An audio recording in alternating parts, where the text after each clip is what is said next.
July গণহত্যায় 13 August পর্যন্ত সমগ্র বাংলাদেশের শহীদ হন 875 জন মানুষ, যার মধ্যে কমপক্ষে 422 জন বিএনপি রাজনীতির সঙ্গে জড়িত। দেশ জুড়ে শহীদ হওয়ার সকল শ্রেণী পেশার রাজনীতির মানুষগুলোর বিশাল অংশ যে বিএনপি নেতাকর্মী, এটি কোনো বিচ্ছিন্ন ঘটনা নয়, বরং আমাদের সুদীর্ঘ রাজনৈতিক সংগ্রামের অনিবার্য ফল। পোশাক শ্রমিক কিংবা রিক্সা চালক, পাবলিক কিংবা প্রাইভেট বিশ্ববিদ্যালয়ের ছাত্র, বাম কিংবা ডান আদর্শের অনুসারী, সকল মত ও পথের রাজনৈতিক কিংবা অরাজনৈতিক ব্যক্তি, হতাহতের পরিচয় যাই হোক না কেন, প্রতিটি প্রাণের মূল্য ও রক্তের মর্যাদা সমান।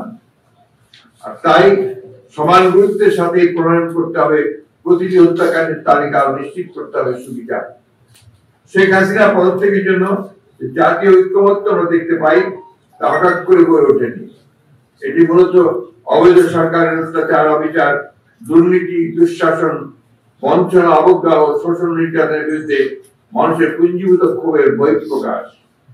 সমস্ত রাজনৈতিক দলগুলোকে ঐক্যবদ্ধ করে এটি নেতৃত্ব করেন, এটি উদ্যোগ করেন, সবটাই কিন্তু বিএনপি নিয়েছে।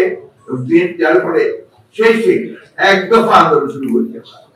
যে এক দফা আন্দোলন আপনারা জানেন যে আমাদের অনেকেই সেদিন বিভিন্নভাবে রাজপথে আপনার শহীদ হয়েছেন, এবং আমরা সবাই 1 বছর আগেই আমরা সবাই কিন্তু কারাগারে গিয়েছি। সেই দিন ওই সময় যখন আমরা আন্দোলন শুরু হয়েছে, সেই সময় কিন্তু আমাদেরই প্রায় 13,000-এর উপর নেতাকর্মী কিন্তু কারাগারে ছিলেন, এবং ওই দিন কারাগারে সবচেয়ে বেশি সংখ্যক বন্দী যারা ছিলেন তারা ছিলেন সবচেয়ে বিএনপি নেতা কর্মীরা। 5 তারিখে বিএনপির কারাগারের মধ্যে স্লোগান উঠেছে কি আর সৈনিক এক হও। এইগুলো আপনার আমি এই জন্য বলছি যে বিএনপির অবদানকে খাটো করে দেখার কোনো অবদান